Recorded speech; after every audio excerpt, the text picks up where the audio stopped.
Hey guys, welcome to Matt Tech. Today we'll be learning how to pause Watch Studio on YouTube Music app, and now let's dive right in. Now to pause the Watch Studio on your YouTube Music app, first open up your YouTube Music app on your phone. And after opening your YouTube Music app, guys, on this interface at the top right corner of the screen, you can see a profile picture icon.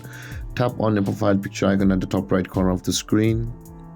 And when this interface appears, tap on the settings button over here just above the help and feedback, and over here tap on the privacy and data option available for us just below the notifications. And you can see the pause watch studio option available for us at the top of the screen, which is the second option.